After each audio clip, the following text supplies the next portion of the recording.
Hey guys, Darren Asbury here with Revital Outdoors, bringing you another exciting podcast this evening. Thank you for joining us. Real quick, just want to say thank you to all of our subscribers on our YouTube page. We're up over 100 subscribers now, which I know is not much, but we got to start somewhere. So thank you for that. For those of you who are just now joining us on our podcast with Revital Outdoors, make sure you hit that subscribe button and then like this video. Another exciting podcast this evening. Tonight we have Mr. Chris Darby from Arkansas. Chris won the BFL tournament last year on Lake Ouachita with the Arkie division. Chris has been around fishing his entire life. He's a full-time guide.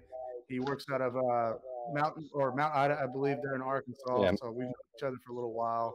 And yeah, just a phenomenal angler. He's been to the BFL All-American several times. So let's go ahead and bring him in, Mr. Chris Darby. How you doing tonight, bud? man, I'm doing good. You doing all right? I'm doing good. It's good to see you again. It's been a little while. Yeah, it's been a minute. You moved away from us. I did. You know, I had to go out and get that big boy job after college, and then that brought me down to Florida and got in the industry, and things are good, man. Really blessed. Really blessed. Yeah, I'm kind of jealous you're down there in Florida right now. Well, don't be, because the weather is going to turn for the worse this weekend for our first BFL, and I think Saturday morning blast off is going to be 23 degrees. So. Oh gosh, yeah, they're gonna be tight-lipped down there. It's going to knock them straight in the head. So it is what it is. But, you know, I will say, you know, if it's going to be cold, I'd much rather be back where you're at, because I know that cold weather, it makes them react on Lake Ouachita. Yeah, it doesn't affect them near as bad. You know, we've got a lot of deep water. They just go deep. Right. So, well, man, you won the BFL. It was the second stop last year, the BFL Arkie Division 2021. I think you had what'd you have last year? A little over 20 pounds, I think. No, it was tough, I guess. I didn't even think I was going to win. I think I had 16 and a half pounds. Really? Okay. Yeah, it was just one of those tough tournaments. I got you. Well, Chris, you know, I've always known you as like the hammer on Watchtower. You're the guy that if anybody needs some information about the lake, you're the guy to call. I've seen you almost win the Arkansas Bass Team Trail Championship there, and you're with your buddy Jimmy, and you've won numerous BFLs there. So walk us through your win last year. And you know, I know you're guiding on Lake Ouachita, so I can't really say you were practicing because you're out there every day. But what'd you find before the tournament, and what ended up happening for you? Well, so as far as practice goes, when I'm guiding this time of the year and like February, March, it's not for bass, it's for crappie and stripers and other things. I'm not bass fishing. And so I just kind of winged it. And usually this time of the year, I'll start out deep brush piles, see if I can get bit on it. And it just so happened I caught 3 in the first 5 casts and had about 12 pounds. And I rolled from there. Gotcha. That sounds pretty notorious for Chris Darby. Throwing reaction baits, were they like on just one area, or were you throwing at brush piles, or? And I was doing a brush pile thing with a rig, and you know, watching it the whole way in. You bring it over that brush pile, and they'd shoot out of. There'd be 5 to 10 out of every brush pile. It was I caught them all day long. Really. Do you have forward-facing sonar, or you just know the lake? Man, you can't do it without that forward-facing sonar. I was gonna say, you know, you're kind of one of those guys that, and I really learned a lot from you when I was fishing in college, because the one thing I picked up from you is if it's not broke, don't fix it. Yeah.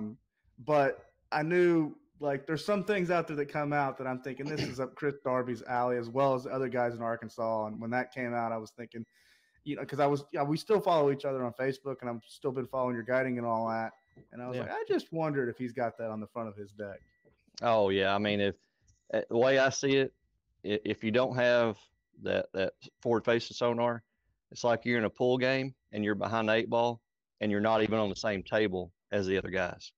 So you're way behind the ball. It's absolutely a must. You know, one thing I will say about you and throwing the A-rig is that's where I kind of first was introduced to you, first was living in Arkansas, is when that A-rig became popular. And I think you were one of the first guys, honestly, that were not only throwing it, but throwing it in a way that you could get it through a brush pile, throwing it a little bit weedless. You know, you did some tweaks to it. I was, you know, I'd fished a regional over at Wheeler Lake, and it was won. And I think right after that tournament, that's when it just blew up, because that guy had won it on that bait. And I came back here and I'd had one, and I started learning it. And then I started putting it on weedless hooks so I could, get it through that stuff without losing, my only 1A rig. And I learned a lot early on about it. Right.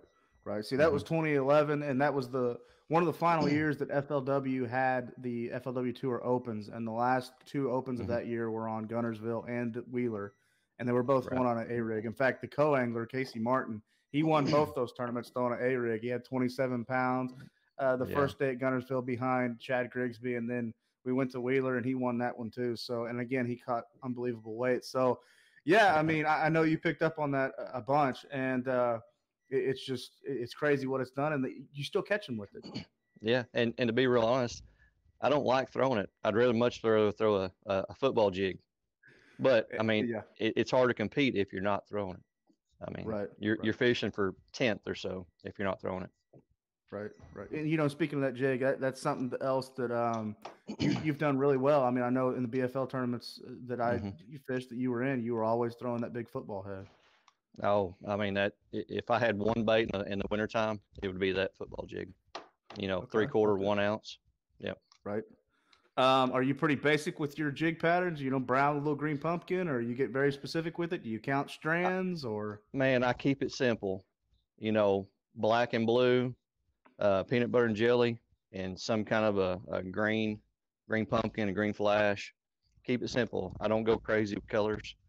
If you start overthinking it, I think you're thinking too much. Keep it simple. Right. I like that. So, well, we saw the results last year in Ouachita. How do you think that'll fare for this year? Do you think that the kind of same thing will be happening? What's the lake doing this year versus last year? How do you suspect that anglers can catch them this year? Same thing? Well, I mean, it's colder this year. We've had a cold January. Our water temperatures, anywhere between 42 and 46. Last year, when we initially came here, it got canceled because of snow. And then they pushed it a month, so it was in March instead of February, which I absolutely loved. But February last year, it was a pretty good bite. I was getting 8 to 15 bites a day, and a lot of them were 3-pounders. So it's still going to take 20 to 22, 23 pounds to win. Not everybody's going to have that, but. Correct. So I suspect there's going to be someone comes in with 22 pounds. There's probably going to be another 20-pound bag. You're going to have 3 or 4 guys with the high teens, and then probably to cash a check. What do you think? 13, 14 pounds? Yeah, 20 places, maybe 13 pounds, probably 12. Okay, I got you. Yeah, and it depends if it starts getting warm, late February when the tournament is, that shallow pattern, because they're going to be deep and they're going to be shallow, 5 foot of water, and you can take that trap or, little crankbait and catch them. If it warms up, I mean, it could get real good. Gotcha. Well, speaking of crankbaits, are you still a Shad Rap guy on Ouachita? Man, I love that Shad Rap. I mean, I catch bass on it and walleye, tons of walleye on it. But right. Yeah, I love a crankbait. Yeah, I hear you. What do you throw a Shad Rap on? Do you throw it on a spinning rod, or are you still a bait caster? Man, spinning rod, 10-pound braid, and then like a 20 to 25 foot leader with like 8-pound line, fluorocarbon. Yeah, gotcha. And I do the old school, throw it out there, crank it down, then do the sweep, reel your line up, sweep it again. It works. Gotcha. Well, going back a little bit on your turn. I know Lake Ouachita has a very, very good population of largemouth and spotted bass, even a few smallmouth up in the northern end by the river. Was it a mixed bag that you were catching last year? All largemouth, all spotted bass? What'd you have? I weighed in 4 largemouth and a 3-pound spot. To be real honest with you, I've never caught a smallmouth on Ouachita. As long as I've fished it for 40 years now, I've never caught one on Ouachita. Now, way up past the shoals, up the river, I've caught them, but where you can get an actual boat to, I've never caught one. There's only one man I've ever seen weigh in a big smallmouth, and I'm talking a big smallmouth, like a 4-pounder in a BFL tournament on Lake Ouachita. And I think you know who he is. His name is Keith Green. Oh yeah, yeah, yeah. Yeah. So, okay. So, well, this year, just for the tournament, for the guys coming there, talk to us about. Do you think you just? I mean, obviously, last year you talked about you went to one spot, you had 3 fish in a matter of 6 casts, doing really well there. Do you think a hmm guy can target spotted bass in the morning and get his limit, and then go after largies, or he just needs to go fishing and not worry about species? Or I mean, yeah, you can target spotted bass, but you're wasting your time. I mean, majority of our spotted bass are going to be 1 to 2 pounds at the most. mm-hmm. In the winter tournaments, if you're not catching those largemouth, and you know as well as I do, we don't have those giant largemouth. If a Right. 5 pounder, that's probably going to be big bass. I mean, if it was me, I mean, I'd go for it. I mean, all you need is 5 bites. You know. Right. Right. So fishing for 5 big ones, that's something that you know how to do, and you know how to do it well. hmm Let's take another step a little bit. What about a co-angler? What do you think is going to take weight-wise for a co-angler, and what would you do if you were in the back of the boat? Because I know you fished a lot of tournaments as a co-angler. If I was fishing a co-angler in the BFL, I'd probably have 2 rods, an Alabama rig and a jig, and that's probably all. And maybe 3, because I know you can still catch them on a drop shot, Mm-hmm. even in the wintertime. Yeah, if you had to have a fish. Um, I don't think the shaky head thing on Watchtower is going to be a factor. Really? Okay. And so my plan going into this, that time of the year, of course, I'm going to look up shallow, see if I can even catch them up shallow. But my 3 main baits out deep are going to be that Alabama rig, football jig, and 3/4 ounce cotton cordell jig and spoon. Sweet. Yeah. That's awesome, man. That's awesome. So, well, cool, man. Well, hey, man, it's been a great podcast with you. A lot of great information. Real quick, we're going to give you the floor. Is there anybody you would like to thank? Any friends or family? Are you still working with some sponsors? I know you want to mention your guide trip. I'm sure there's a lot of listeners interested in that as well.